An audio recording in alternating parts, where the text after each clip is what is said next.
کہتے ہیں کہ کسی سلطنت کے بادشاہ نے جنگ میں شریک ہونے والے گھوڑوں کے استنبل کے ساتھ ہی گدھے بھی رکھے ہوئے تھے۔ گدھے ہر روز گھوڑوں کا بچا ہوا کھانا کھاتے اور گھوڑوں کو ویلا اور نکما کہتے۔ اندر ہی اندر کڑتے رہتے کہ گھوڑوں کے لیے اتنا اچھا کھانا اور ہم سارا دن کام کرتے ہیں اور کھاتے گھوڑوں کا بچا ہوا کھانا ہے۔ ہر روز صبح صبح گدھوں پر سامان لادنا اور ان سے سارا دن کام لینا، جبکہ صبح ہوتے ہی گھوڑوں کی مالش شروع ہو جاتی ہے۔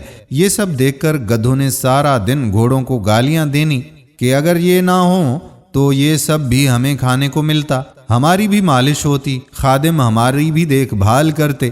ہم سارا دن گدھوں کی طرح کام کر کر کے تھک جاتے ہیں۔ ایک دن صبح ہی صبح اچانک گھوڑوں پر کاٹھیاں ڈلنا شروع ہو گئیں۔ ہر طرف افراتفری مچ گئی۔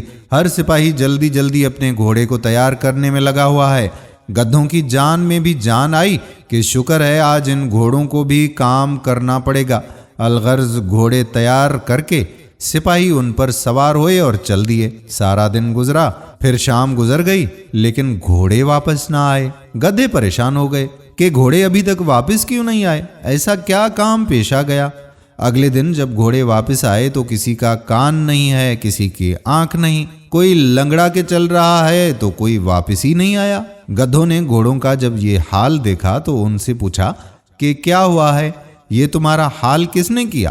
گھوڑوں نے کہا کہ ہم جنگ پر گئے تھے اور جنگ میں ایسا ہی ہوتا ہے، ہمیں اسی لیے تیار کیا جاتا ہے کہ اپنے وطن کے دفاع کے لیے دشمن کے خلاف جنگ میں ہم شامل ہوں۔ گدھوں نے گھوڑوں کا یہ جواب سنا تو انہوں نے شکر کیا کہ ہم گھوڑے نہیں گدھے ہیں۔ دوستو، اسی لیے ہی تو کہا جاتا ہے کہ ہر انسان کو جو کچھ ملا ہے اس پر اکتفا کرے اور اس پر ہی صبر کر کے اپنی زندگی گزارے۔ اپنے آپ کو بہتر بنانے کی کوشش میں ہمارا سب کچھ بگڑ ہی نہ جائے۔